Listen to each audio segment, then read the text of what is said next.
Rakas mestari, sinun me luotamme. Sinun nimessäsi me olemme kokoontuneet yhteen. Sillä missä 2 tai 3 on kokoontunut minun nimeeni, siinä minä olen heidän keskellänsä. Ole siis meidän kanssamme, mestari Lucifer Kristus, ja lähetä sydämiimme ja yhteyteemme se Pyhä Henki, joka täyttää elämän merkityksellä. Ylentäkäämme luottamuksella sydämemme kirkkauteen, veljet, sisaret, ystävät, viettääksemme pyhiä mysteereitä totisesti. Eli tervetuloa jäsenet Lucifer Lawsin lokakuun kokoukseen. Ja tänään Octaversus alustaa meille aiheella sydän, lännen ja idän mystiikan ja esoterian valossa.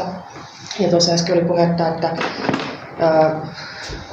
vapaamuotisesti voi sitten keskustella tässä yhteydessä. Et ei tarvitse odottaa luennon loppuun, jos on jotain kysyttävää ja näin. Ja 10 jäsentä paikalla, ei vierailijoita tänään. Ole hyvä. Kiitos.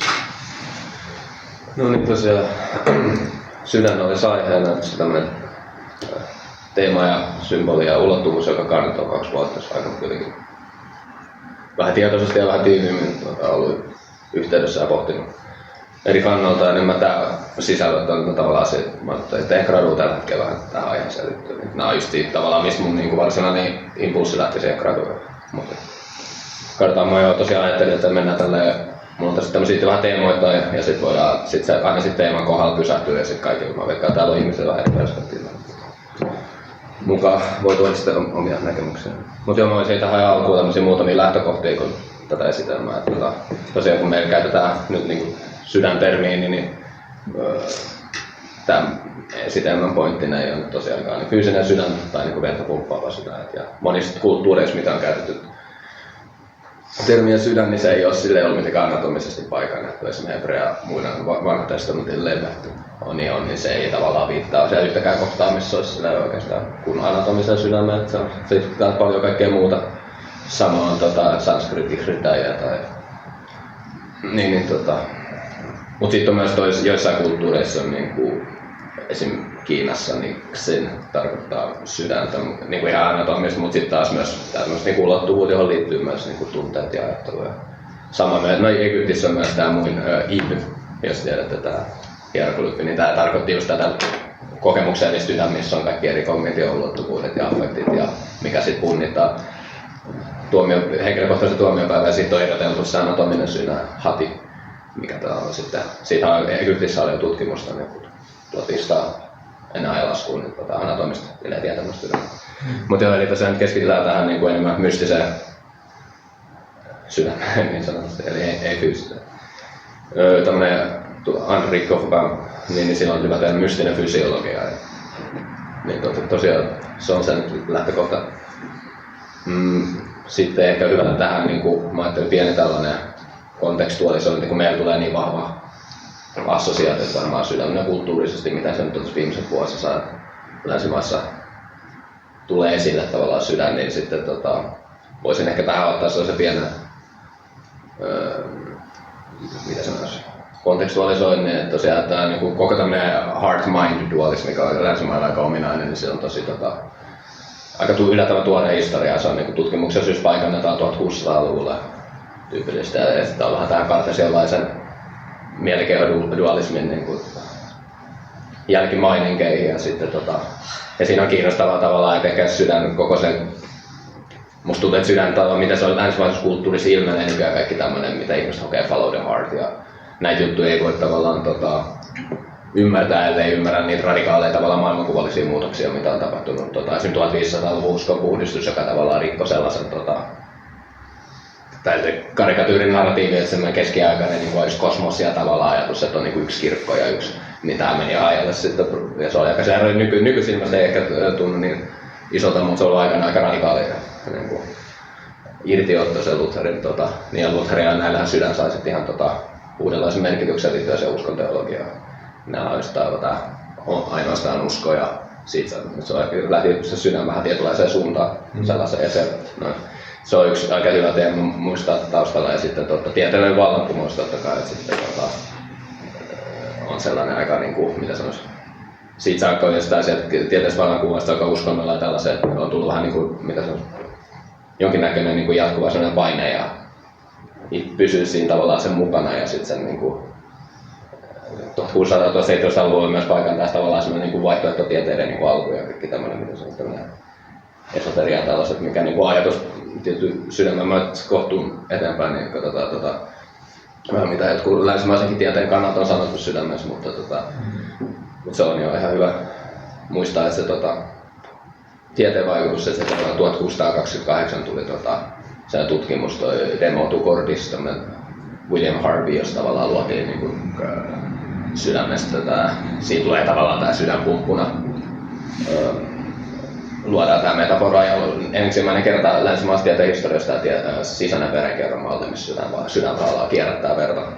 Mutta itse asiassa Harvey oli kuitenkin vielä, huomaa, että se on ollut vähän 1600-luvulla semmoista monien eri maailmankuvia kohtaamispistettä, että siellä on ollut samaan aikaan aristoteelliset käsitykset ja Harvey sitten kuitenkin puhuu sydämestä vielä niin kuin aurinkona ja tämmöisen mikrokosmoksena ja tälleen. Se on kiinnostavaa, että siellä on mennyt, niin kuin Harvey pidetään tieteen historiassa tärkeä hahmo, mutta hän kuitenkin esim.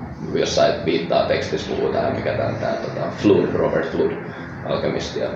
Tämä on kiinnostavaa aikaa, kun tosiaan se on alettu vähän tieteellinen rajanveto, että mikä niin kuin tiedettä ja mikä ei tiedettä ja tämmöistä. Mutta joo, se on ihan hyvä pitää tuossa taustalla mielessä. Ja sitten, ja tosiaan tämän niin kuin koko sit, kun meillä on länsimässä aika vahva tämmöinen follow the heart. Se voi niin kuin identifioida ehkä tuohon teemaan, mitä hoitaa, voi jäljestää Stephen Jobs ja Einstein ja muut. Se on me kulttuurisesti niin ymmärrettävä juttu ja sit se on vähän niin se kertoo, että se on tietynlaista sydäns, se on sen romanttisen sellaisen, just tavallaan tiede on vahva ertautunut tieteestä tämmöinen romanttinen sydän, se 1700-luvulla se on aika semmoinen. Se on, nyt musta tuntuu, että nykyperusteessa on aika paljon just sitä niin kuin tietynlaista romanttista diskurssia vähän sellaista, että aika yksilöllisesti. Niin ja ehkä siihen liittyy vähän jotenkin semmoista niinku tietynlaista egoismia myöskin, niinku semmoinen, niinku, jotenkin semmoinen niinku tunteiden nostaminen ja semmoinen niinku sydämen tavallaan niinku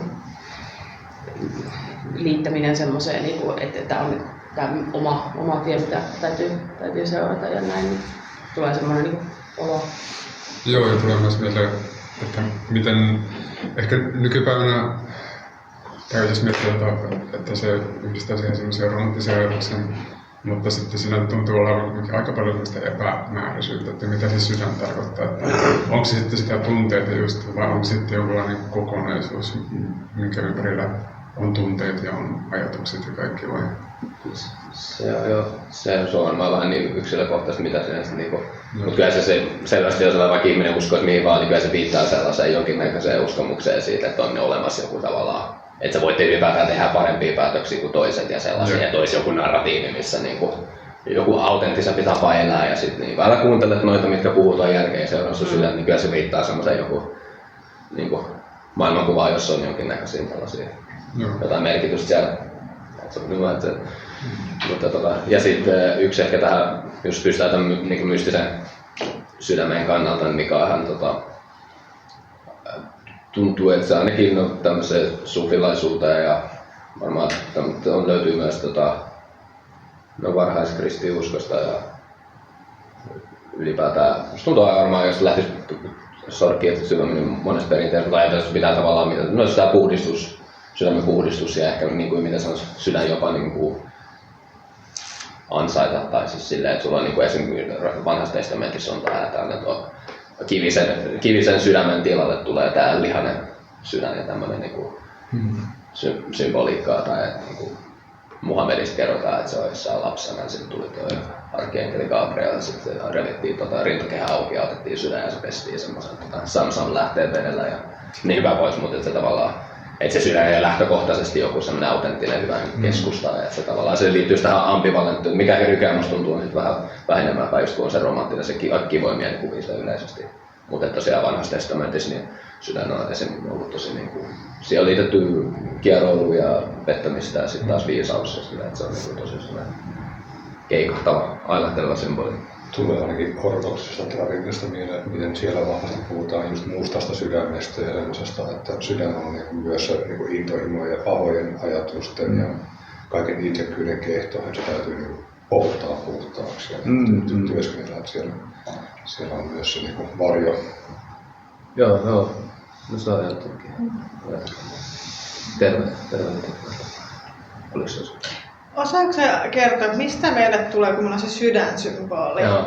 Tiedätkö sä siitä? Mistä se niinku... No siis se, että mistä varsinaisesti... No se itse asiassa on silloin paikannettu tutkimuksessa, että se olisi jostain 1200-luvun. Mä tuun ehkä siihen vähän myöhemmin siihen, että tavallaan tulee tämmöinen, mitä sitä käytetään tutkimuksessa emotional turn, tai tulee kaikki nämä hoviromantiikka ja tää 1100-1200-luvun myöhäiskeskiään, niin sieltä myös tavallaan ekaa kertaa aletaan käyttää sit se yleistö, ja se on ollut kunnon niin sydänbuumi, mutta siis se, mihin sen varsinaisesti perustuu, niin sen on herättänyt spekulaatioita. Mun mielestä ei henkkoa, niin sen muistuttaisin aika paljon Muratin lehteen, mutta ei kai siihen varmaan mitään yhtä niin vastausta.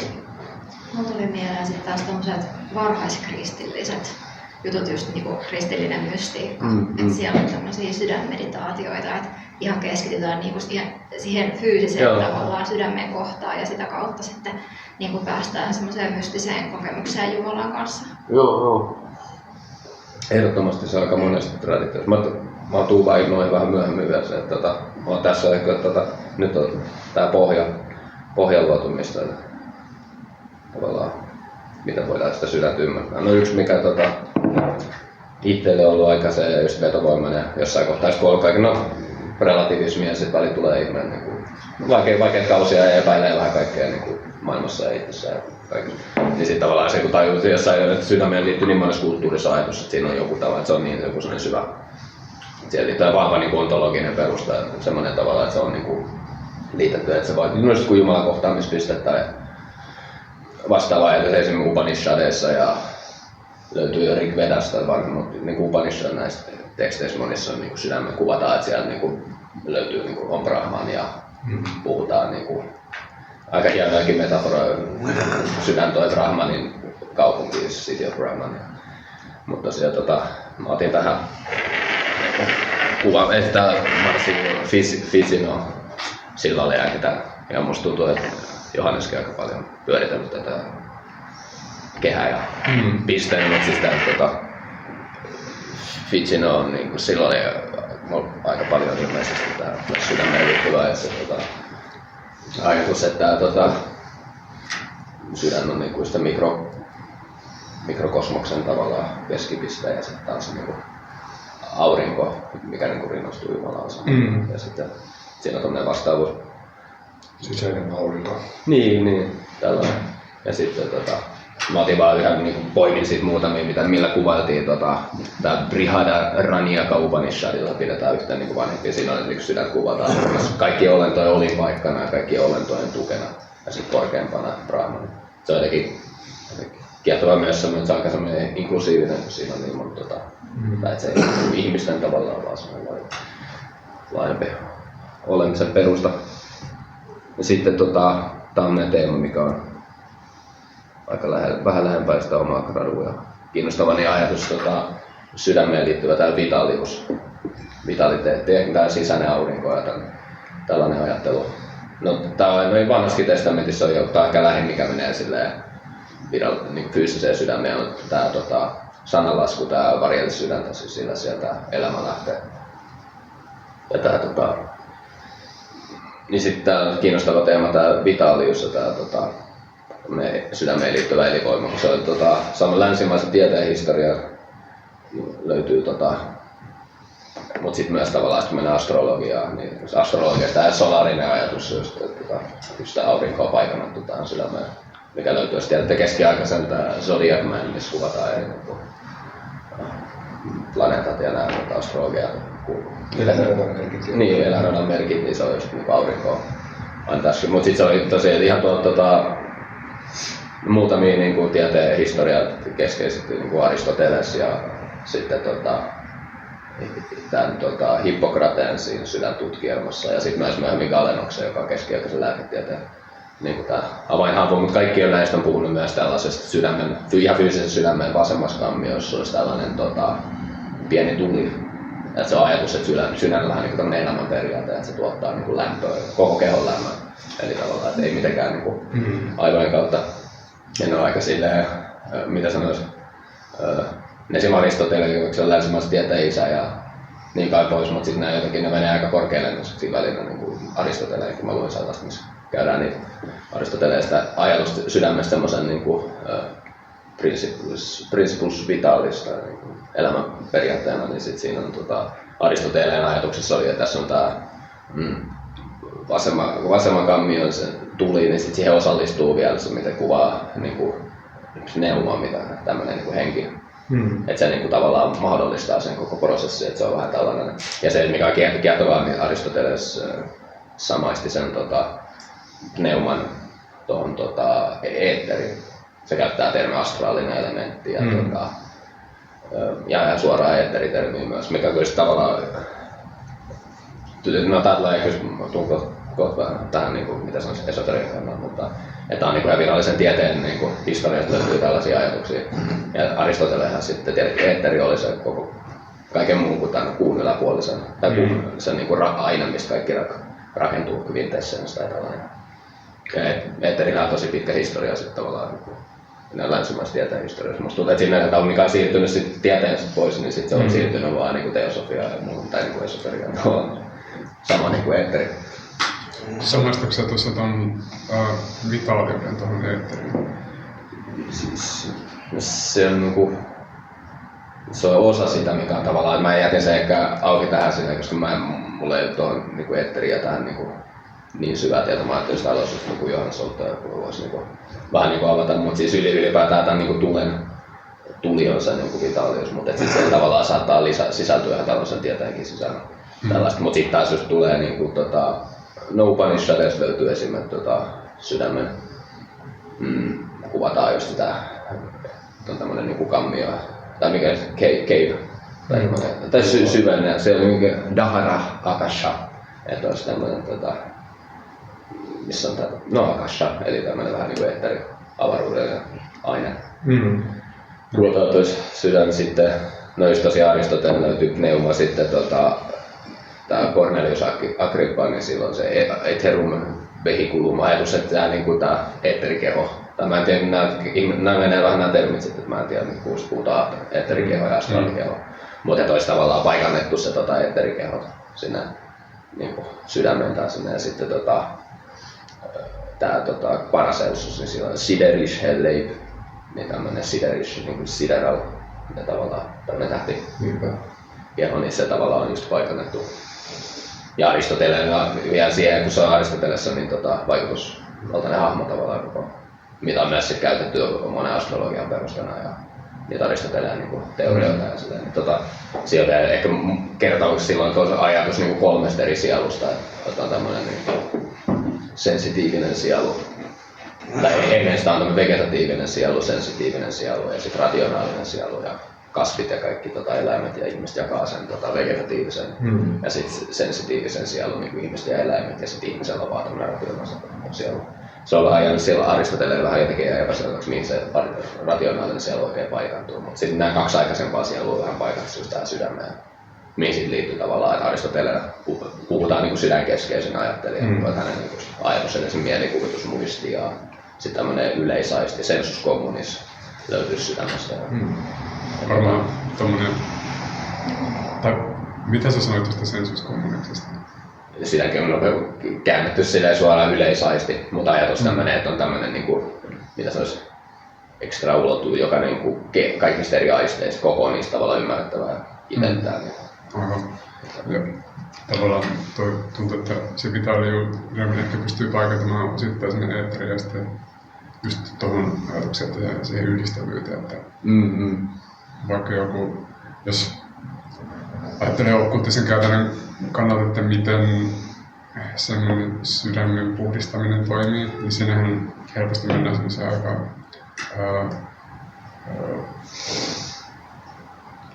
eriyttävään suuntaan, että miten mä otan tästä jotain likaa pois sydämestä, mutta niin se on varmaan osa sitä prosessia, mutta sitten tuntuu, että joku semmoinen nihilismin henki saattaa joskus olla aika vitaali osa sitä, että tunnistaa sen tavallaan alhaisen ja se vitaalius tulee semmoisen tavallaan alhaisuuden kautta. Eli tavallaan tämä yhdistävyys, asioiden yhdistelevyys ja keskuksen kautta tavallaan hahmottaa se, tai vitaalius hahmottuu sen kautta. Ja se on tavallaan sitä samaa se yhdistävyys ja se vitaalius. Joo.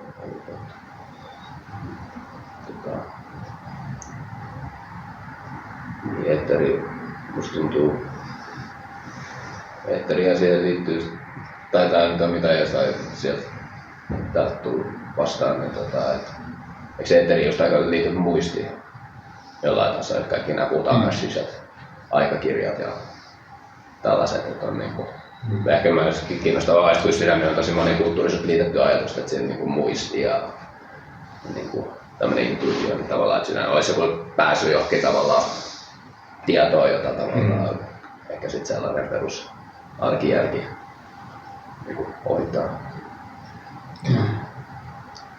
Kiinnostava juttu kyllä, että miten laajalti globaalisti on yhdistetty nimenomaan se sydämen yhteys eetterimaailmaan. Kun mä olin just tässä naapurissa luennolla ja siellä soittiin Strengin biisi sisältäni Portin löysin, joka just kertoo tästä sydämen yhteydessä eetterimaailmaan ja miten sieltä löytyy portti ikään kuin siihen laajempaan kokemisen tapaan ja erilaisen käyttövälineeseen. Joo, se on kiinnostava teema, jos voisi varmaan pitää homman. Kun reflektio tuokin sitten. Sitten vaan ehkä tähän vitaliuteen oltiin vielä, nämä on tämmöisiä enemmän kuriositeetteja kiinnostavia. Niin, no Egyptissä on ollut tää skarabee, on samaistettu sydämeen ja ollut näitä niin amuletteja, mitkä on pistetty sydämen kohdalle. Ja skarabeehan on samaistettu aina niin aurinkoon.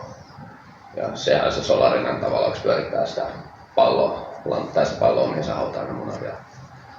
No sitten nämä oli vaan pari tämmöistä hauskaa, kiinnostavaa sattua, niin tähän just ehkä semmoisen vitalius sit myös semmoisen niinku, mitä sanois, elinvoiman dynamismia tällaisen kautta, että sydän, että toi aikaisempi mitä mä sanoin, että ontologinen, että siihen liittyy ajatus, että tämmöinen voit löytää korkeamman brahman ja tulee aika tämmöinen, mitä sanois, ehkä liikkumaton ja joku sellainen tosi abstrakti, joku transcendentti, mutta sitten tavallaan just tuohon ehkä vitaliuteen liittyy semmoinen dynamismia, mitä jossain kulttuurissa ajatus myös, että se sydän ei itsessään pysy, että se on tavallaan koko ajan jatkuvassa, niin kuin, täällä löytyy esimerkiksi islamista, kuin kalva, mikä on islamista tai arabiksi, niin sydän, niin se on, tarkoittaa kääntyä niin alun perin, ja sitä ajatus, että se sydän ei, niin kuin, se ei ole sinne mitenkään staattina. Sitten sama toi nahuatolu kielessä, mitä steitit on käyttänyt, nehän oli sydän aika tunnetusti aika tärkeä liittyen ihan niihin uhrimenoihin ja muihin. Mutta niin, että jollotul on niin kuin sydän ja sitten se tuli sanasta ollin liike, tämmöinen vastaava ajatus. Niin kuin tavallaan ehkä just tuohon niin kuin suhteutettuna tuohon syvyysulottuvuuteen tuossa just, tai suomaa, että kuinka moneen tavalla sydämestä on. Ja sitten tietenkin sydämen lähestytään sitä tavalla, mitä meillä länsimaisessa kulttuurissa tulee rakkaus ja tunne aika vahvasti. Niin, se on kuitenkin aika keskeinen ulottuvuus, musta tuntuu monissa kulttuureissa ja symboliikka. Niin sitten ehkä tähän voisi just tosiaan muistuttaa tämä moderni sydän, tai se on niin kuin paikannettavissa on tietynlainen niin kuin just tunteellinen käänne siinä sydämessä, että se on sieltä keskiajalta. Ja se ei, niin kuin, ei ole monissa kulttuureissa, ei ole ihan niin kuin sama lähtökohta tähän sydämeen. Sitten tosiaan, nämä nyt ei ihan suoraan, mutta sitten jos mennään tähän rakkausteemaan ja tätä, niin sitten sehän nyt on taas sitten niin kuin tämmöisen esoterian kannalta myös niin kuin monessa suhteessa aika tärkeä osa-alue. Mun tuli vaan mieleen just tähän sydämeen, just tähän tunteelliseen käänteen tää myöhäiskeskiajan, kun siellä oli just tää vahva tämmönen hovirakkausteema. Ja sitten jotkuhan tutkin myös René Guénon ja nää puhunut tästä just tämmönen, miksi se Fintamore, semmonen niinku, se courtly love, että siihen olisi liittynyt tämmönen initiatorinen niinku. Mä en ole niin perehtynyt, jos joku tietää enemmän, niin se on käytetään neitä tavallaan ja sitten noista teet tehtäviä eri silleen tavallaan. Mun mielestä, olisiko Julius Evola käyttänyt tätä kanssa siinä Eros Mysteries of Love -kirjassa. Mutta tosiaan se on ihan mielenkiintoinen ulottuvuus sitten on sydämeen. Ja sitten ehkä tähän rakkauteen tulee tämmöiseen myös mystiikkaa ja tämän tyyppinen, missä on tavallaan se tunne valjastettu ja isompaan kokemiseen. Niin tuli mä just tässä, kun vähän kokoilin tätä, niin tuli just, että tässä on Sokrateelta kiinnostavaksi. Siellä on tää, mikä sanoo, tää rakkauden filosofi, mikä on se Diotima-niminen vapitar-hahmo tai tämä, joka olisi opettanut Sokrates, niin tavallaan sitä kuvaa, siellä tulee tämä ajatus, että ihminen niin se niin rakkauskaudella tai laajenee aluksi niin fyysisesti ja sitten lopulta sinne korkeimpaan niin kauneuteen ja laajemmin. Mutta se on ihan kiehtova ajatus tähän sydämeen liittyen ja sitten ja myös se, että Sokrates on toisaalta kuvaillut rakkautta on niin hulluutta, mikä on, tulee ehkä myös tällaiseen union mystikaan ajassa, esimerkiksi sufilaisuudessa, mitä sitten siihen, kun sä oot niinku inspiroitunut ja sellainen. Ehkä, tai mitä sanois, mekin helposti sydän liittyy populaarikulttuuriin vähän järjettömyyteen ja semmoiseen niin tavallaan, että joo, mun sydän sanoo tätä, mutta se tavallaan tossa, mutta sit se on vähän eri merkityksessä sit sellainen niinku jumalhulluus ja sit tällainen musta tuntuu vähän mitä termissä Sokrates käytti siitä rakkaus on hulluutta, mutta se on oletettavasti ollut varmaan toi mania, mitä on käytetty. Niin Platonihan sanoo, mania on aika positiivinen, niin se on semmoinen niin inspiroitunut tila jostain. Se on vähän niin kuin entusiasmos in God. Niin, mut joo, tää rakkausteema sydämeen tähän pois vielä sen, että musta tuntuu sydän itsessään symboli pitää aika jotenkin kiehtovaltavaa semmoista niin polariteettia. Siihen tavallaan toisaalta liittyy semmoinen vastaanottavuus ja tämä karikatyyri, niin feminiininen puoli, jos tämmöinen niin joku astia tai joku, joka niin heijastaa ja pitää olla niin avoinna. Okei, ja sitten taas toisaalta siellä aika virileitä sellaisia assosiaatioita, just tosi porvaisia keskiaikaisia. Sitten tämmöinen kirja kuin Webb Heatherin Medieval Heart, missä käydään niin sydän eri perspektiivissä keskiajalla. Mutta siihen toisaalta liittyy myös semmoista niin ritari ja sellaista niinku semmoisia tiettyjä sen korhan, mistä tulee niinku latinankielen korvia, corazon ja eli sehän tarkoittaa, siitä tulee niinku courage ja rohkeus ja että se tuntuu, että tämmöiset niinku poolit, vastapoolit on jo siinä sydämessä aika läsnä. Miten muuten, oletko selvittänyt, miten suomen kielen etymologia menee sydänsanassa, että mistä se tulee? Joo, en kyllä itse asiassa. Mä jotenkin mä kallistun aina niin tonne jotenkin latinaan. Tai et sitten ne on enemmän sellaisia. Ei.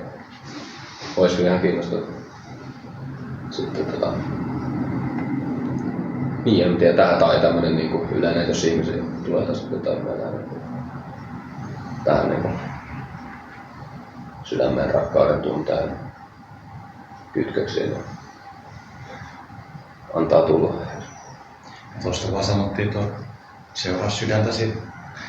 Jos joku muistaa paremmin näitä viimeisimpiä tieteellisiä tutkimuksia, niin kertokoon ne korjatkoon, mutta että oliko jotain, että sydämessä, niin kuin, jos mennään fysiologiaan, niin siitä on löydetty, että siinä on, oliko näet samanlaisia soluja kuin aivoissa vai muistaaks kukaan, tietääks kukaan?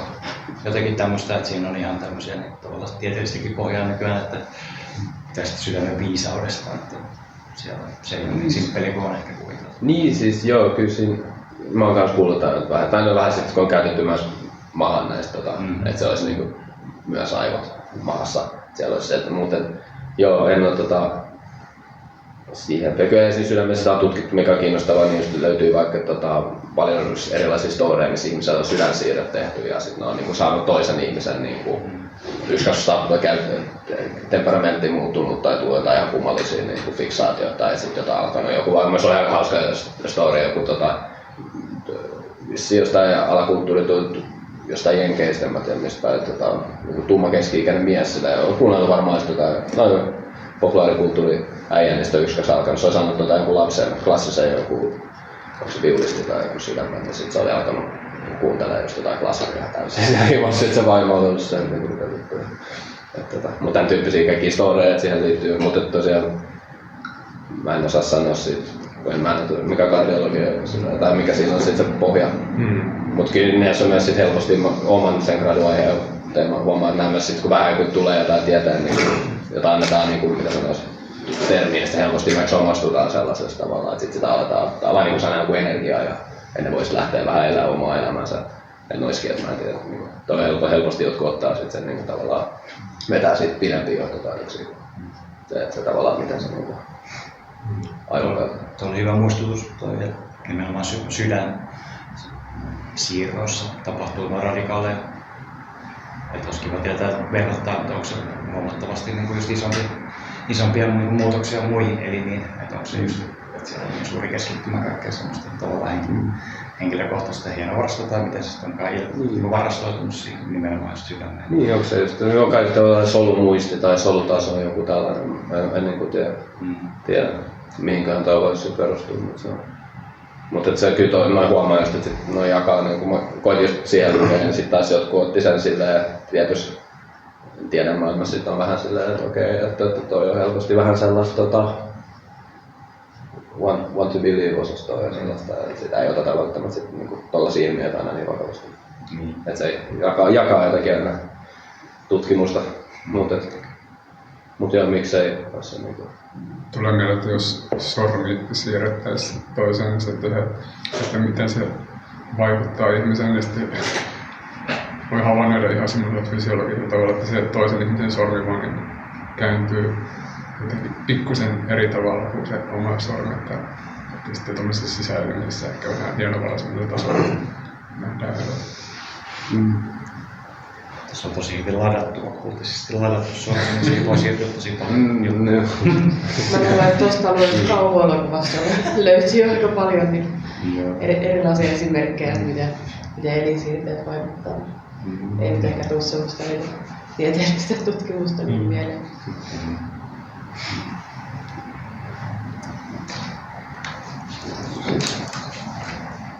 No jos ei tohon enempää, jos mä otin tähän muutamia tällaisia ominaisuuksia, mitä on liitetty tai osittain no on tämmöistä tajunavirtaa. Kokoilin tätä esitelmää, niin yksi mikä musta tuntuu sydämeen niin liittyy tämä ajatus tämmönen, että mitä sanoisi paradoksi ja tämmönen pystyy soivaltaa tämmönen sydämen ääni ja tämmönen mielikuva mulla tulee. Ja osittain sitten paradoksiin taas liittyy tämmönen vastakonjunktio-oppositorumu. Kun se pystyy niin kuin mennä yläpuolelle, mennä semmoiseen essentiaan ja katsoa semmoista näennäisyyksiä. Musta tuntuu, että se on niin kuin sydämen ja ihan sellaiset, kun tuli meillä vaikka Anahata chakra tai joku, että siinä on just heksagonia tai se on vastakkaiset niin elementit. Tällainen ulottuvuus. Sitten yksi mikä on käytetty latinaksi niin oculicordis, mutta tämmöinen sydämen silmä metafora löytyy. Ainakin, no se on esimerkiksi tuossa corpus hermeticum. Siinä on sieltä tulema poimia ja sitten se löytyy sitten sellaisia, että tämmöisestä varhaiskristillisyydessä löytyy ajatus. Jos tämmöinen sydämen silmä niin auki, niin sitten voi jos on lukea kirjoituksia niin sydämiä ja niin päin pois.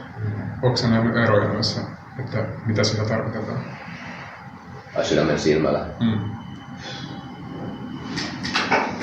Siinä varmaan just riippuu niin siitä tyypistä, että missä se tavallaan yhteys tuodaan esiin ja sitä, mutta no siis ainakin siis mä poimin ennen kuin mä lähdin toisi siitä corpus hermeticum, niin tässä tää kuvaillaan tätä Jumalan kuva, joka olen nyt niin kuin kuvannut sinulle kaikilla voimilla, niin jos mietiskelet sitä tarkasti ja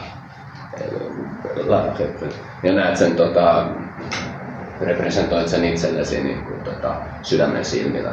Usko minua, tulet löytämään tien, joka johtaa korkeampiin asioihin.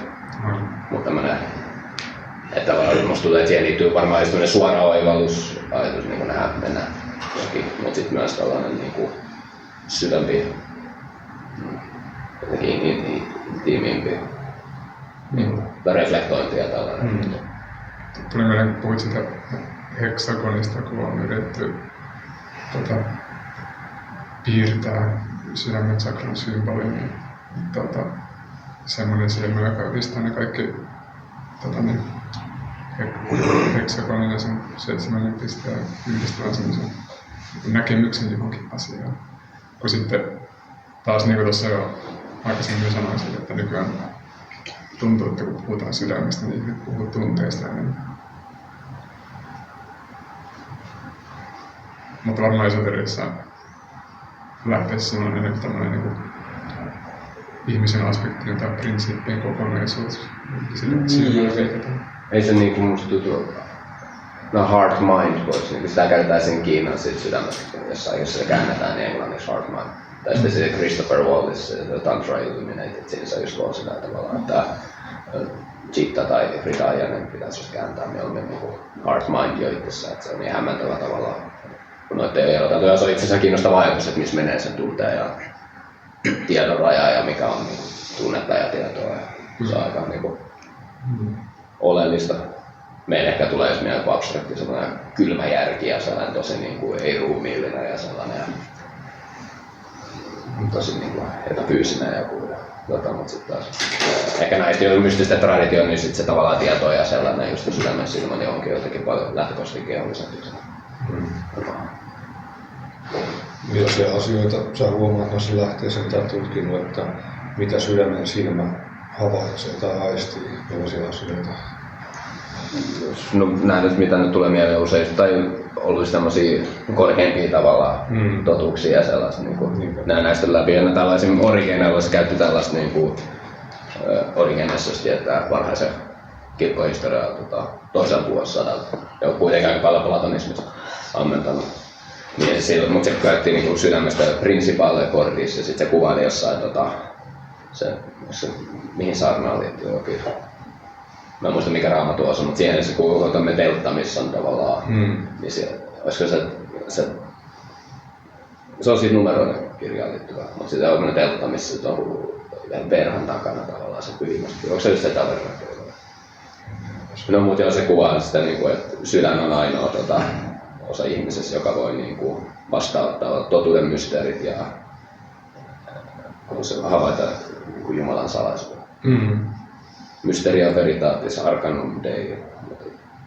Eli henkinen aisti, eli niin, tämän tyyppinen just, jos varmaan just se korkeampia totuuksia. Ja osittain näin just usein musta tuntuu aika no mitä nyt itse jotain sieltä ymmärtänyt, tai jos pitää mennä sellaisten niin näennäisten vastakohtia ja just näiden polariteettien ja niiden niin tasapainottamista ja läpäisemistä. Ja muista ehkä tuohon paradoksiin, niin se on just, mun paradoksia on kiinnostavassa, se on etymologian paradoksa yläpuolella ja doksa on niin kuin opinion tai mielipide ja sellainen. Että tavallaan kun tämmöinen sydämen niin kuin, ja se tulee välittömästi suora tieto tai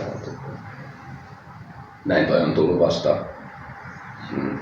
Ja sitten yksi mikä tää nyt, mä oikeastaan mistä mä tän, niin mitä kautta tää nyt keksin, mutta siis mä laitan tän tämmönen niinku sydämen sopusoinnun taju teema, tai tuli vaan just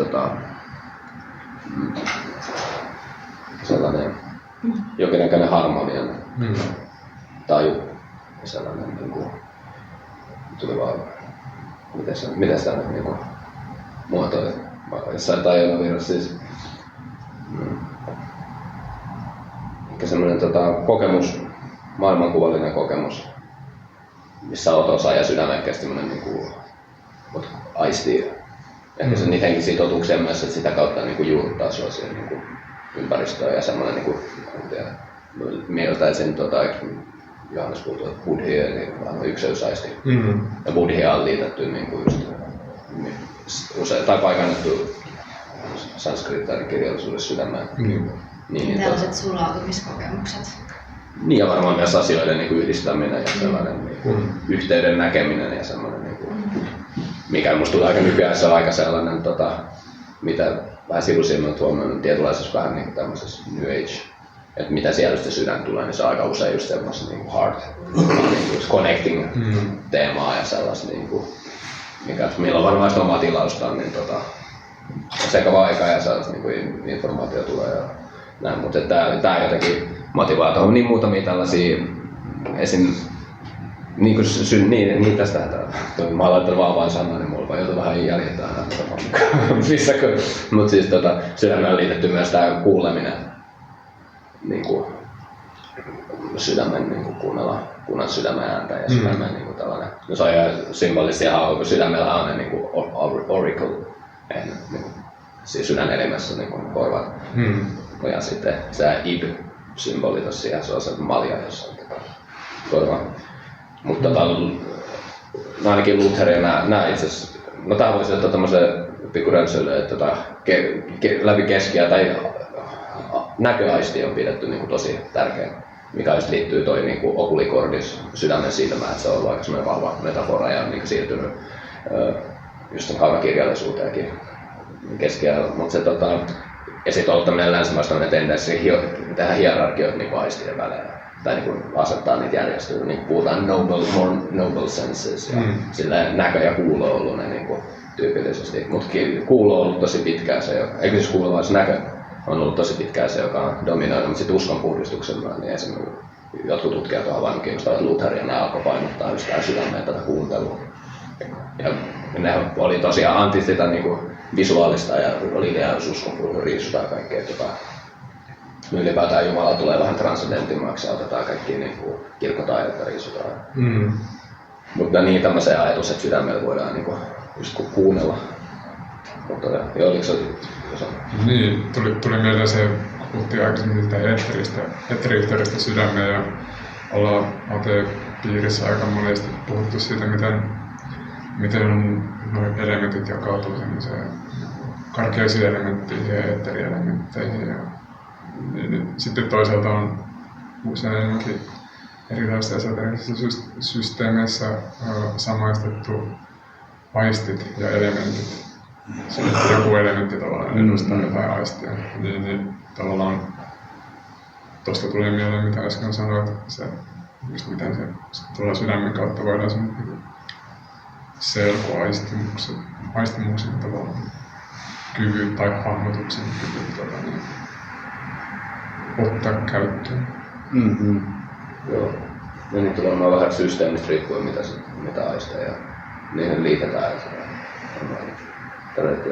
Mutta tuli tähän ominaisuuksiin, niin tuo just siihen kuuntelemiseen, niin vaan tuli tämmöinen, muistutaan mikä aika moderni kokemus, termi absurdi ja sellainen, mikä voi olla tavallaan positiivinenkin jossain niin absurdi huumori, mutta sitten myös semmoinen aika niin tämmöinen hämmennyksen tila, joku maailma näyttäytyy absurdin paikkaan, niin se absurdi termi tulee latina absurdus, niin negatio, ja sitten surdus on niin deaf, kuuro, mutta se niin käy niin out of tune, sellainen. Ja tavallaan tähän just sydämeen tämmöinen, mitä sanoisi, ei suoranainen mikään sen, niin että tuu esoterisua vastaan, mutta siis tämmöinen mielikuva, että se paikantuu tuolla just nämä eetterit ja nämä tällaisen jokin niin kokonaisuuden hahmotus. Sellainen kokemus olla jossain niin järjestyksessä tai se asioiden järjestäminen ja harmonian taju, sopusointu ja sellainen aristoteellinen vähän kosmos, missä on niin kaikki sfääri ja harmoniat laulaa ja tämmöinen. Ja se on niin ennen sfäärit eetteri just niin myös. Mutta sitä minä ehkä sitten siihen sitten erottelukyky näkisin myös, tai just siihen, että siihen asioiden ytimeen meneminen myös siihen, no liittyy sydämeen semmoinen eettinen aspekti, just se puhdistus, ja sitten tavallaan esimerkiksi yhtishalli oli tää niin kuin ihminen kuolee, ja sitten tulee tää sydämen punnitseminen, sitä maatin sulkaa vasta, ja sitten siellä on ne 42 tuomaria, jotka esittää kaikkia kysymyksiä, ja sitten se joissain tapauksissa siihen liittyy sitä magiaa, että ihmiset koitti niinku, tai tehdä niinku jotain amuletteja tai silleen, että voisi sitä sydäntä niinku, että se todistaisi hyvin sitä ihmistä. Koska siinä saattoi käydä silleen, että ihminen puhuu eri tavalla, kun sit se sydän puuttuukin ja okei, että itse asiassa kyllä sä oot tehnyt tätä. Mutta on jotenkin ajatus myös, että liittyy varmaan se ykseys ja sit se eteriset näköalat myös se toimintaan ja siihen niinku eettiseen aspektiin. Ja sitten näkisin, että se kuuntelutilanteen kuunteleminen ja niin toi liittyy siihen sydänteemaan. Ja jos muutamia just eikä jotkut sanat noin kiinnostavia kuin ne, että tämmönen kuin esim. Immundo, espanjassa tulee immundos käytetään niin kuin, likainen ja tämmöinen poissa niin kuin, likainen epäpuhdas ja tällainen niin kieltäjä, mutta se niin kuin mundus, niin kuin, mundus on niin kuin maailma ja se niin kuin leittyy tuohon tavallaan kosmokseen. Jotain mikä on niin kuin vastoin semmoista järjestystä. Nyt on vaan pääsemään tai kosmetiikkaa, se taas niin kuin kauneus. Nämä on tämmöisiä, just se mä laitoin vaan sana kosminen, eettinen, esteettinen, että sillä me niin kuin helposti voidaan joko runollista tai taiteellisessa mielessä liittää just tämmöistä niin esteettinen aisti tai harmoniataju, mitä harmoniataju voi olla eettisyyttä ja sitten tämmöistä niin kuin laajempaa avautumista. Niin nämä. Tuli myös mieleen tuossa karate-vertaus, minkä tuossa aiemmin sanoin, että miten se kuoriainen on just se, joka harmonisoi sen alhaisen sen, niin sen sonnan ja muodostaa siitä semmoisen niin yksilön symboliin ja niin kuin eheän ja harmonisen, että sitä sydän tekee, että se prosessoi ja muokkaa meidän sitä niin kuin alempaa, jos se on niin kunnossa. Niin. Tai Atanor tai joku tämmöinen. Joku alkemiallinen. Kyllä.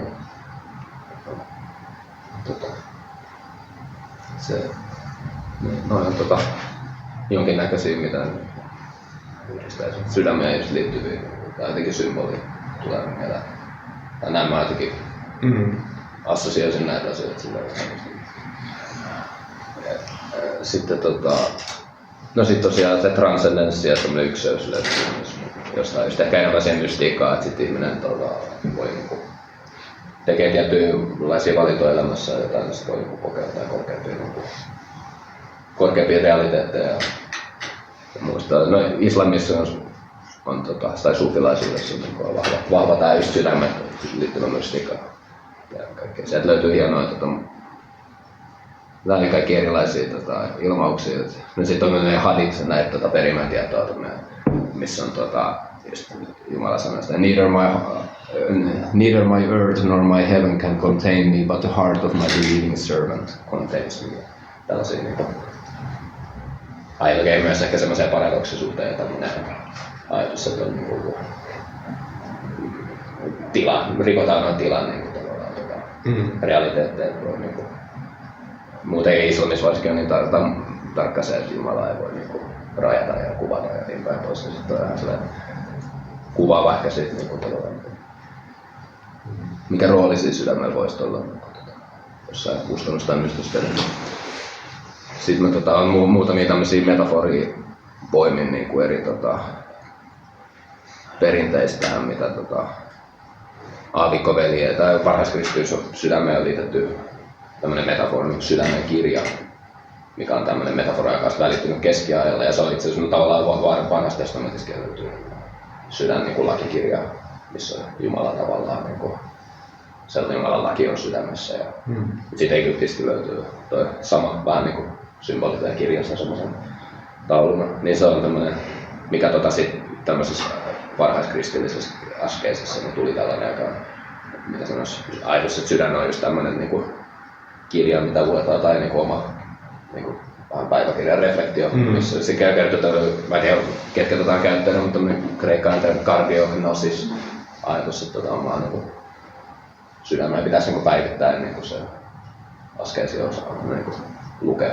Vähän niin motivaatio, mitä kaikkea siellä liikkuu. Osittain just liittyy siihen ambivalenttiuteen, että se sydän voi niin kuin mahdollistaa isoin, mutta sitten se voi myös tavallaan olla altis kaikennäköisillä entiteeteillä ja muille jutuille. Niin kuin, ei toivotulle. Ihan hauska tuossa, että kun sanoit sydämen kirjana, mä en eka assosioinut sitä ollenkaan lakikirjaa, vaan nimenomaan semmoisen, että mitä rikasta siellä onkaan. Mutta tavallaan tulee just tähän ajatukseen, että tavallaan se voi ajatella ehkä molemmin päin. Että sellaista omaa henkilökohtaista raskautta ja sitten sellaisen laki, että miten se yhdistää sydämen ja silmän havaitsee oikeaksi. Ja tässä ehkä sitten tuo laki, tai painotit, että se olisi aika vanha testamentillinen. Siitä olisi tutkimusta, että tavallaan voi huomata vähän tiettyä, niin kuin, esimerkiksi just tuolla vanha testamentillisen sydämeen, niin se on tosi vahva se sellainen, mitä sanoisin, että sydän määrittyy sen kautta, mitä ihminen niin kuin noudattaa lakeja.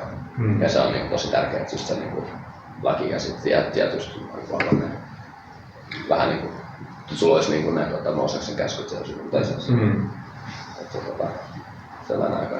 Ja kristillisyydessä, tai ainakin itäisessä, se, niin usein puhutaan sitä kautta, että vaikka noudattamalla Kristuksen käskyjä lakeja, niin ihminen pääsee lähemmäksi sydäntä, koska ne on ikään kuin se sydämen perusolemus, nämä lait itsessään. Se lakien käskyjen kautta puhdistuu se yhteys ja ne on ikään kuin yhtä.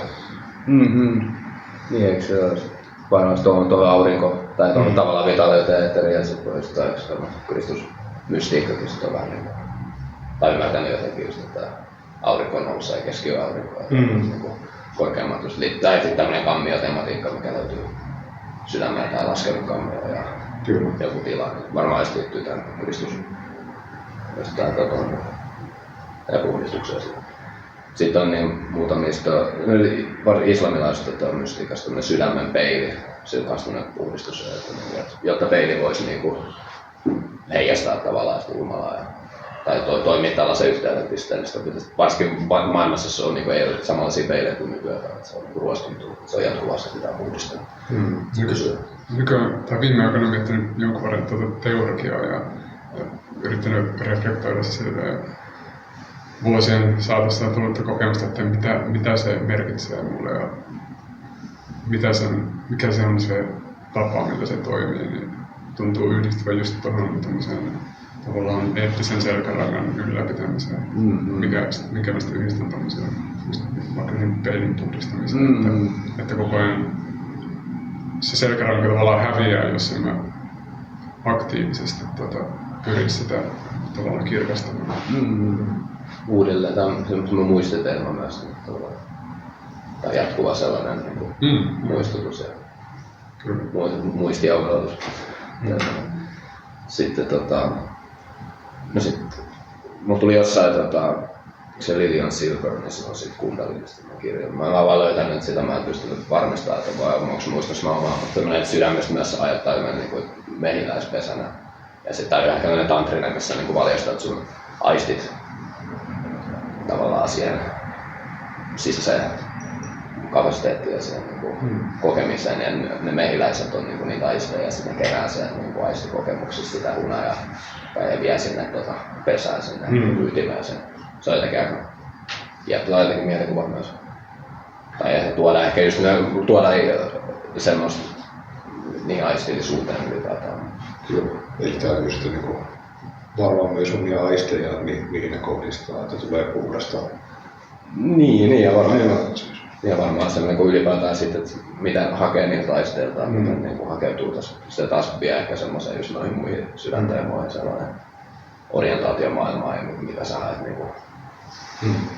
Joo, sitten tämmönen, mä en tiedä tässä niin tarkkaan, mutta olisi sitä alla tämmönen Zhuangzi-niminen äijä, sydämen fasting of the heart, tällainen niin sydämen paastoaminen, tällainen mielikuva, että jos jollain ei ole siitä on tärkeää. Mä en tunne kiinalaista perinnettä juurikaan. Mä jotain, se vähän mitä mä ymmärsin olisi se, että se tavallaan, että esim. Mitä sanoisin?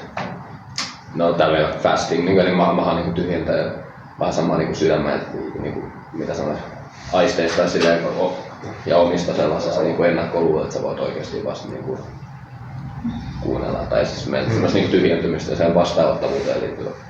Mutta oli ihan kiinnostunut, tuli vaan vastaan.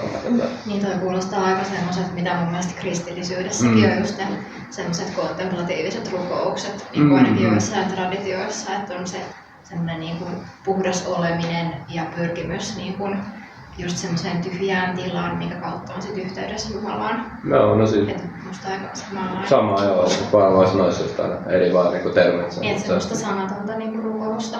Niin varmaan joo, ja sitten tietynlaiset kokemistapaa, missä on jotain yksinkertaisen tai semmoista. Joo. Tuli mieleen sellainen juttu, niin kun sä puhuit noista kuulo- ja näkökokemuksista, mitkä liittyy just niin sydämen tämmöisiin niin kuin, tavallaan henkisiin kokemuksiin, mitä tulee sydämen kautta. niin mä luin siitä karmeliittopyhimyksestä, siitä Avilan Teresasta, että hän oli niin kun hänellä oli just näitä tämmöisiä, mistä hän oli kirjoittanut omia kirjojakin niin kun, ja sitten inkvisitio oli tutkinut näitä, niin se, että miten hän niin kun pyrki tuomaan esille, että ne hänen niin kun henkiset kokemukset ei ole näitä tämmöisiä näkökykyyn perustuvia, että siinä oli joku semmoinen ongelma, mitä ne koki, että ne ei saa olla tällaisia just visuaalisia, että siinä on niinku se semmoinen harhaan johtava puoli. Okei. Mihinkään tuo on niinku liittynyt tähän? Minkä aika? Niin, tai mihinkään tuo on liittynyt se niinku tavallaan teologinen niinku keskustelu, mikä se on joku katolinen perinne muuten, niin tavallaan visuaalinen. Sitä, mä en itse niin tiedä siitä tarkemmin, että mitä tavallaan se oli sitten, että koska mun mielestä siinä ei puhuttu myöskään mistään niinku kuuloon liittyvistä, se oli vaan joku sellainen niinku, enemmän niinku ehkä tietoon liittyvä tai sellaiseen sisäiseen tietoon liittyvä. Okei. Et siinähän oli paljon just sellaista niinku kristillisessä mystiikassa, että mitä niinku ne henkilöt sai kokea, että siitä ei tule niinku harhaoppista. Niin, se jo varmaan aika löytyy varmaan näistä kirjauskonnoista kaikista vähän tai sellainen sama, että se on rajattu tavalla tai niinku, se traditio sanelee sitä niinku, jossain määrin kontrolloida. Mä oon Filokalia lueskellut viime aikoina, eli vanhasten erämaa-isiä juttuja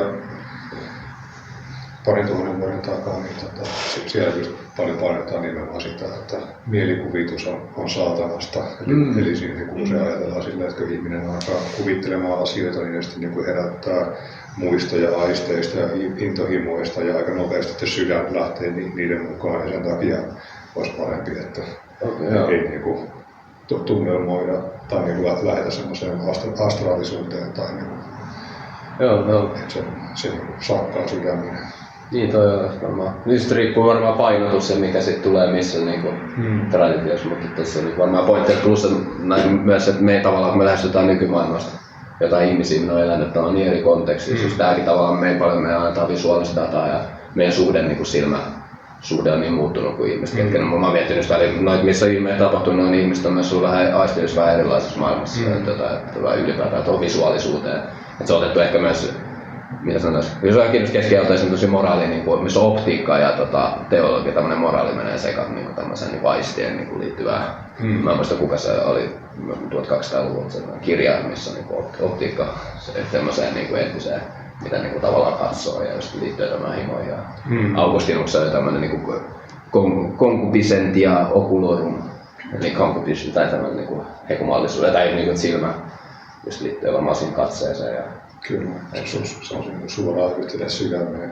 Muistetaan Agrippan kirjasta sellaisia kaavioita, missä puhutaan näköaistin ja fantasian yhteydestä sydämeen ja miten se saa. Niin vähän erilainen just ehkä erilainen fysiologia siellä taustalla.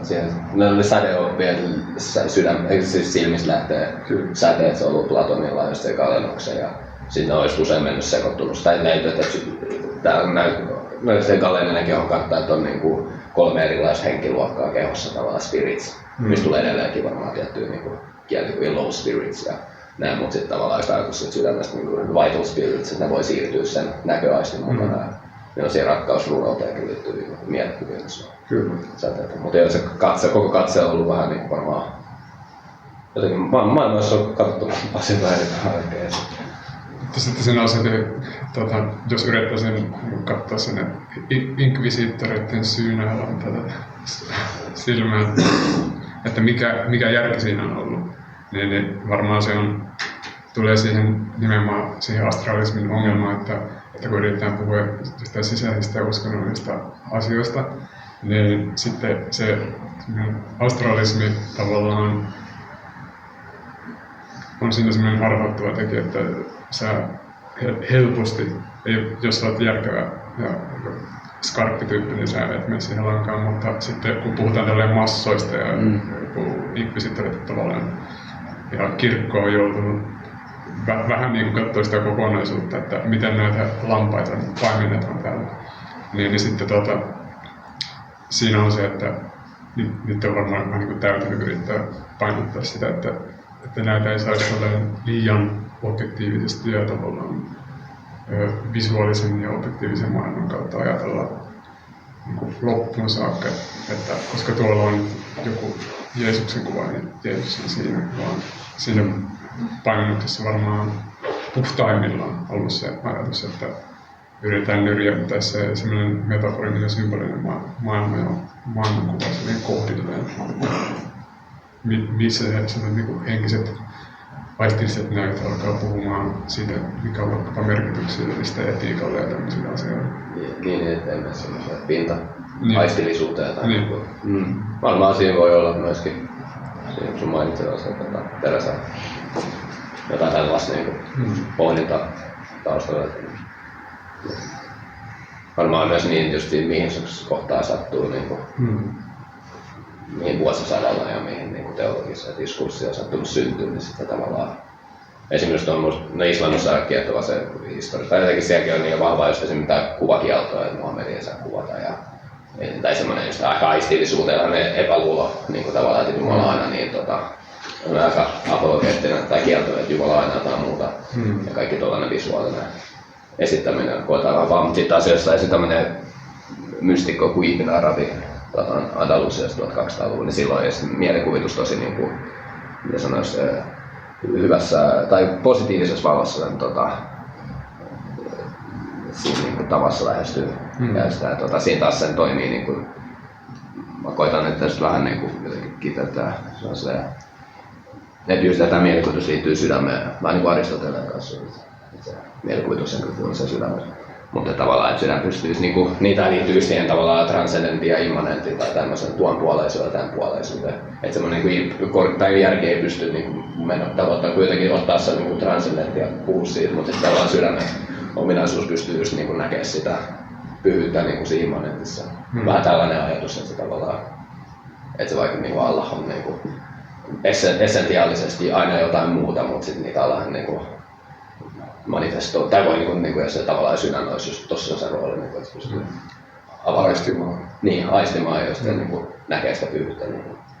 Ja silloin ihan hienoa no just ehkä just liittyy tämmöiseen niinku, myös sit tähän sydämen niinku, aistimiseen ja ykseyteen, niin tää aika ehkä joku on kuullutkin sen Ibn Arabin, mitä se kuvailee omaa niinku, sydäntä ja ehkä uskontoa sydämen kautta.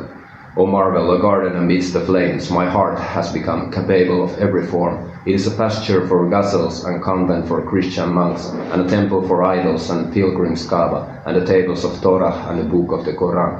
I follow the religion of love, whatever my love's camels take. This is my religion and my faith. Aika hieno ajankohta. Musta varmaan sitä on sydämen niinku, siinä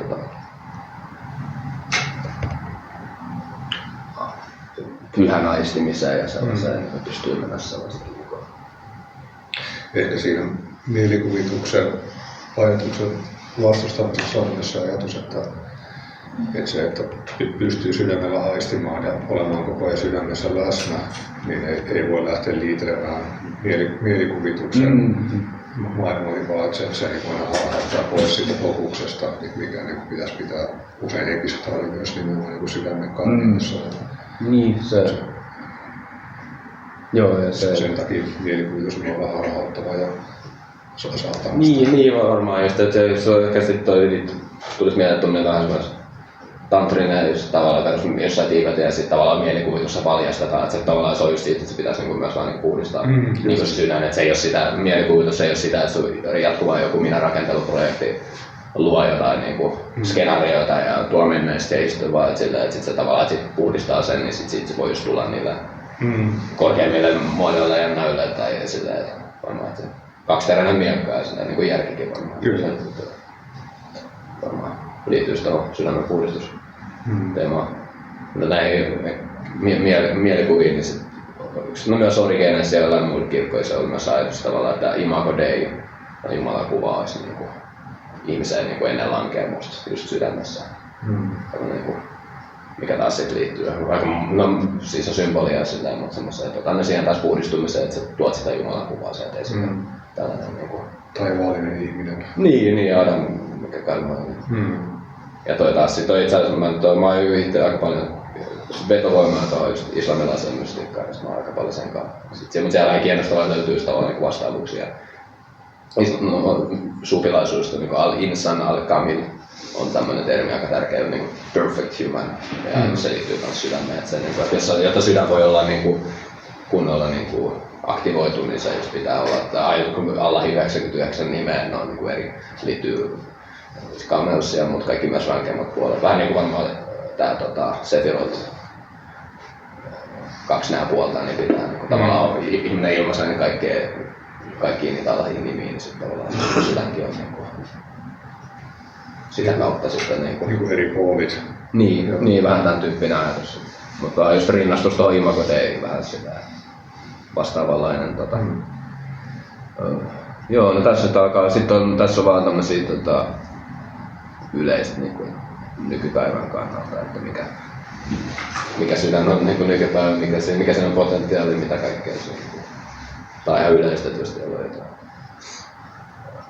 Mitä te näette sen, onko se tärkeä symboli, mitä se heijastaa, kertooko se ehkä kulttuurista tai niinkään pois. Se on mikä kiinnostava ilmiö, se aika jotenkin vahtoinen somekulttuuri just tämmöinen. No meemit totta kai sydän aika niinku, huomaa jopa omiinkin kavereita, jotka ei ole mitenkään silleen, mitä sanoisi, ehkä just sitä niinku ihmistyyppi, joka muuten olisi silleen tässä niinku sentimentaa, mutta sitten tulee aika yleensä tietynlaisia laitetaan just johonkin niinku WhatsApp-keskustelua siinäkin. Jotenkin mä oon huomannut, että onko tää joku laaja kollektiivinen trendi, tai sitten just tällainen niinku jengi näyttää jos tätä käsiä sitten. Mutta se jotenkin ehkä se on, en tiedä, mutta se myös muuttuu sitten tavallaan kulttuuritilanteen mukaan, mitä se että mitä Henkko näki se toi just tavallaan sydän on ehkä siitä just semmoisen ekumeniaa ja sellaisen niin joku yhteistä sävelen löytämään aika hyvä symbolimus. Ja sitä onkin tehty, musta tuntuu erilaisia niin kirjoja tai jotain, missä on vertailtu vaikka ortodoksia, islamin mystiikkaa ja Muhammed Ali muun muassa sit myöhemmin päiviksi sai sen kääntyi muslimiksi nuoreen, mutta sitten se oli aluksi aika nationalistinen, se Nation of Islam. Mutta sitten myöhemmin vähän jotenkin lähti avautua se ongelmalla. Sitten se oli just jossain, mä katsoin Dokkarit sarjan, että sitten se oli sitä, there is only one true religion and that is the religion of the heart. Buddhalaisuus kaikki. No islamhan oli alun perin semmoinen niinku open source uskonto, mihin ei ollut kääntymistä, vaan oli kristittyjä, islamilaisia ja juutalaisia.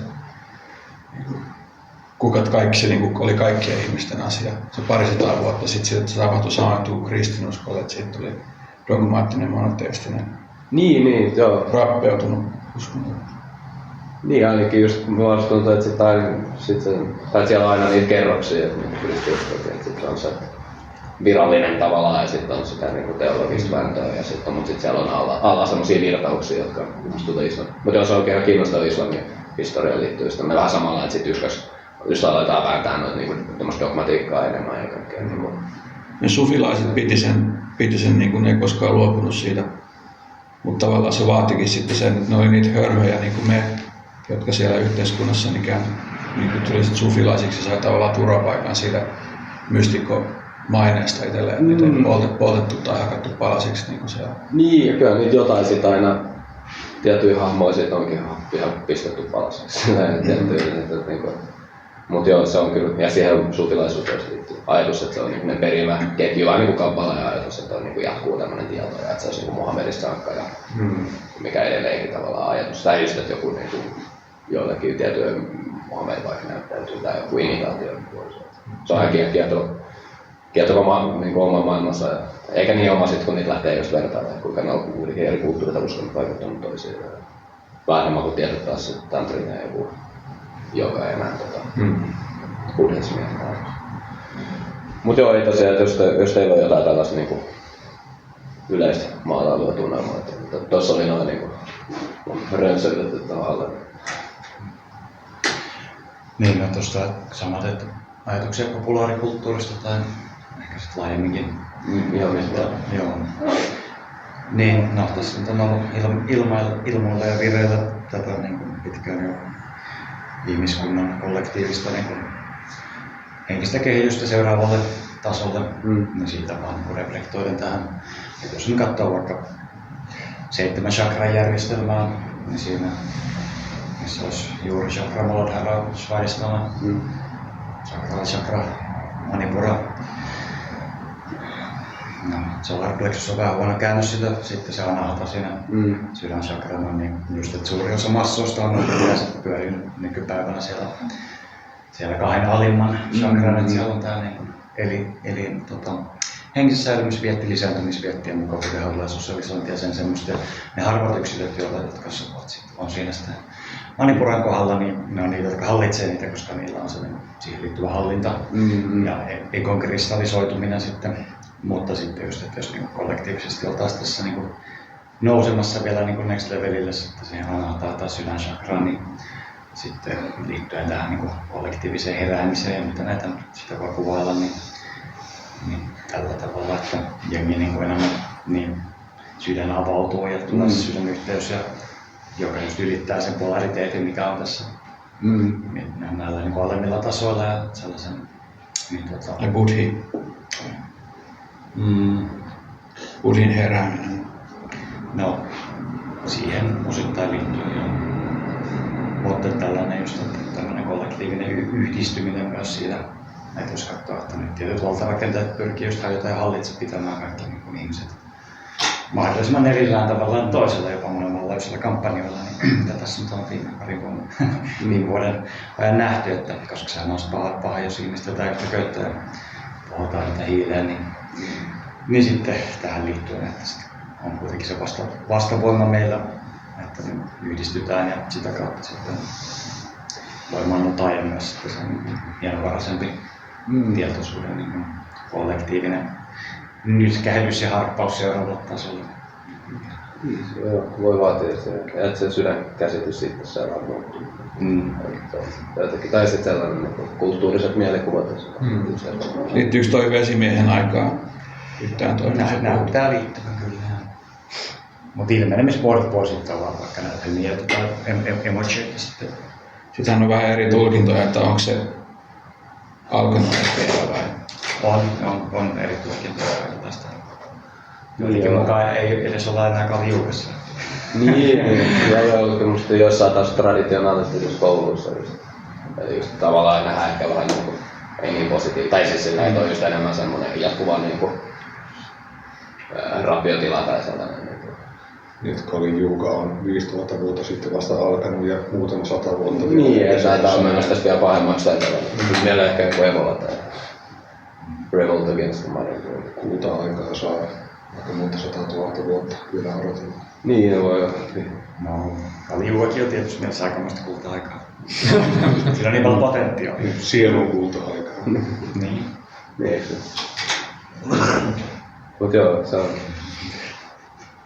Kai se ei varmaan tantrismia legitimioi itseänsä niin tavallaan, että tämä just sopii tähän, niin tämä on tämän aikakauden. Lantakuoria sinne hommia. Kyllä, suuri puhdistus. Vitrioli tai visita terve.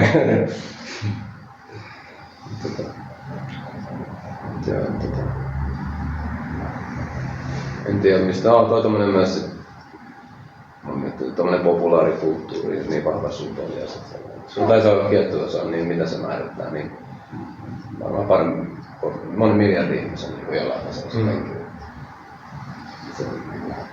se joku tavallaan sydänteema ja sitten mitä jolle syötetään niin kulttuurituotteet koko ajan tulee, niin muodostumaan siinä leffoja, romanttisia komedioita, biisit tai jotenkin se on aika niin määrittävä kulttuurisesti. Joo, kysyit tuossa, että miten näette nykyajassa hahmotettua sydäntä, ja ekana tuli just mieleen, että varmaan näkee sen niin romanttisen rakkauden symbolina usein niin ensin, mutta sitten on niin vaikka just jotain emojia, mitä käytetään sydäntä. Mielestäni se on aika kivakin semmoista kulttuuria, että jos meillä on niin semmoinen sanotaanko tiedepainotteinen kulttuuri ollut ja semmoinen järkiperäinen kulttuuri, niin sitten vaikka suomen kielessä ei ole kovin luontevaa puhua vaikka jostain rakkaudesta tai sillä laajemmassa merkityksessä tai tunnustaa rakkautta mitenkään laajemmassa merkityksessä, vaikka kanssaeläjiä kohtaan ja siihen liittyy mitään romanttisia merkityksiä. Niin sitten on mielestäni aika kiva, että on vaikka tämmöisissä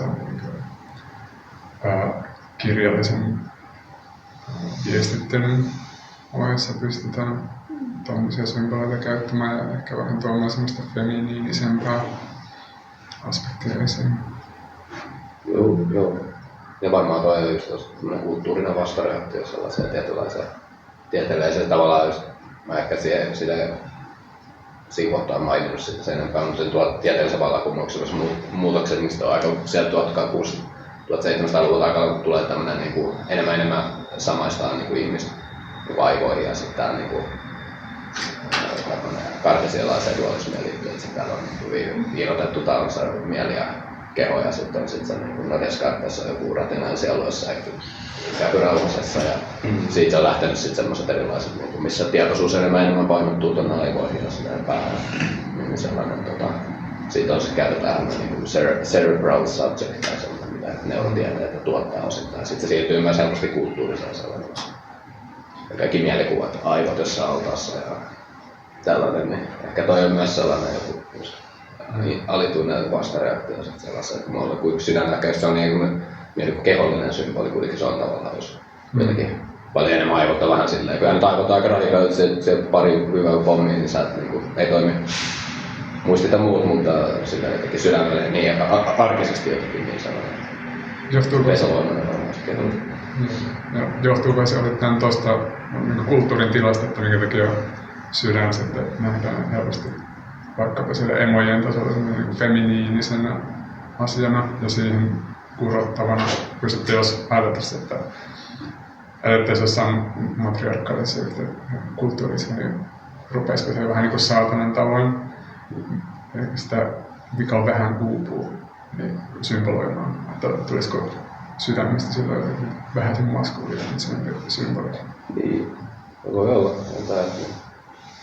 Ja ehkä just, että sitä soulukin varmaan jossain kulttuurisesti on ainakin keskiajalla tai sillä, että siihen voi liittää niinku enemmän semmosia. Varmaan sitten nämä assosiaatiot, mitä me voidaan luontoisesti heittää sydämeen tai johonkin muuhunkin symboliin, niin sitten menee laajasti.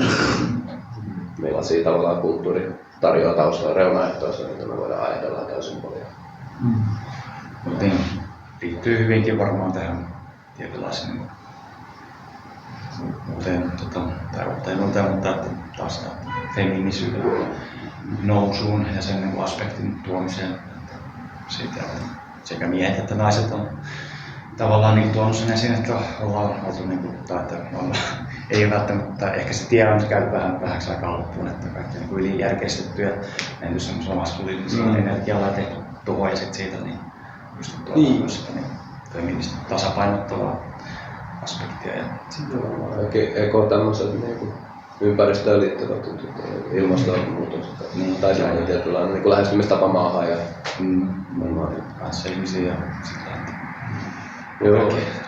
toksinen se ja tämä, niin vai tämä, mutta vaikka niin toksinen maskuliinisuus.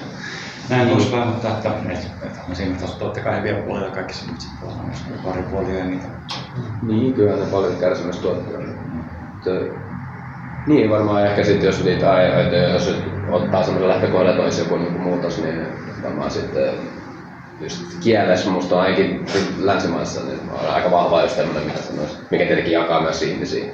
Että tulee helposti sitten, että jotkut on jotain, just tosi jotain vasuria tai niinku Ranskassa käyttää islamogauchismia, islam on niinku vasemmista. Tai samaista, mutta siis semmoinen aika tulee paljon sensitiivisempää erilaisille termeille ja nykyään niinku tavallaan. Musta varmaan mun parissa vuodessa kaikki mitä voi näyttää ja kaikki kulttuurinen omiminen ja tällainen tällaisia eri mitä sanoja voi käyttää. Ja ehkä liittyy siihen, mutta tietenkin ne voi myös heittää sitten niinku kääntyä itseänsä jotenkin vastaan. Siitä tulee sellaista niinku kyräilyä ja luodaankin siitä niitä vastakkainasetteluja sillä kuka tarkkailee rikot ja joku niinku semmoista tabuja sitten tulee niinku aika vaikea yhteiskuntatilanne. Ei voi puhua mitään.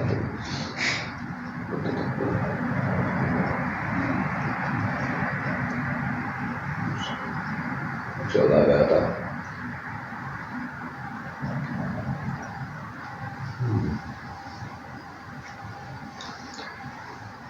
mystinen ja loputon lähde tuntuu sydämen olevan henkisessä mielessä.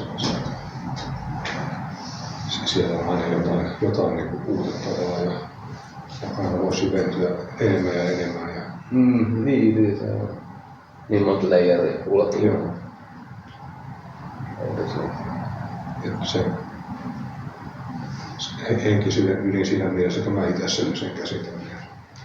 Niin, kyllä. Ehkä varmaan itsekin joku hakeutunut ton niin pariin tai jotenkin ihan tietoisesti sitä keskittyy vielä enemmän. Välillä tuntuu, että se olisi vähän lukea sieltä täältä semmoisessa jatkuvassa. Sitten tulee muuten jotain haastavaa elämäntilannetta ja muuta. Sitten on vähän tätä mihin tässä oikein uskoa enää. Jotenkin toi aika semmoinen jollain tasolla aika semmoinen hyvä fokusoimisen myös. Ehkä just liittyy kiinnostava fokus. Jossain vaiheessa tuli vastaan, että se niin latina, että se tulee niin tarkoittaa heart, tulisi niin fokus alun perin. Ja ehkä focal point ja silleen, mutta ehkä just semmoiseen ja sitten taas semmoiseen valoon suurennuslasiin. Mutta yli semmoinen keskittäminen ja sitten taas ehkä siihen sydämen niin vitaliteetti ja aurinkoon. Sellaisen elämään orientoitumiseen myös. Se on voimaannuttava symbolikin. Joo, ja jotenkin sellainen jonkin verran itse liittää siihen semmoista niin emotionaalista aspektia siihen sydämen olemukseen, niin ehkä se keskusajatus siitä ja se semmoinen keskittäminen on niin tavallaan myös semmoinen niin asia, mikä tulee itselleen mieleen, että riippumatta, että puhutaanko hengellisistä asioista tai tunteellisista asioista tai tieteen asioista, niin semmoinen tietynlainen niin lämpö ja emotionaalisuus ja tavallaan semmoinen myötätuntoajatus, mikä liittyy sydämeen, niin on hyvä muistaa. Ja veljeys laajemmassa mahdollisessa merkityksessä. Kyllä.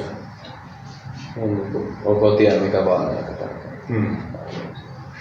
Ehkä korostuu varmaan riippuen siitä, että joillain taas voisi joku toinen symboli jotenkin tasapainottaa se jossain taas tuntuu, varsinkin sitten jos sydän tulkitaan tietyllä tavalla, sitten on just jotain tietynlaista fundamentalismia ja sitten tai semmoista, että veli elää jossain tietynlaisessa ryhmässä sitten herätys jossain kurmuksessa ja sitten jotain muuten sitten koko ajan nähdään saatanaa joka puolella ja sillä. Tällaisia ehkä voisi, jos on joku toinen symbolista olla jotenkin kuin sitten se niin tehokkaampi. Varsinkin ehkä tämmöisen on länsimaissa muutenkin vahva individualismi ja sitten jos on vielä tietynlainen niin tapa lähestyä henkispolkuun ja tietynlainen temperamentti, niin sitten tuo sydän voi olla vielä aika tärkeämpi symboli. Niin tavallaan just sellainen laajemmin, mikä näkee sen semmoisena niin yleismyötätunnon symbolina ja siihen ehkä linkittyy jotenkin toi tommonen niin hauska emojen käyttöjuttu niin omassa mielessä, että se on sitten niin tavallaan se lämpö ja semmoinen laajempi veljeys nimenomaan keskeinen asia.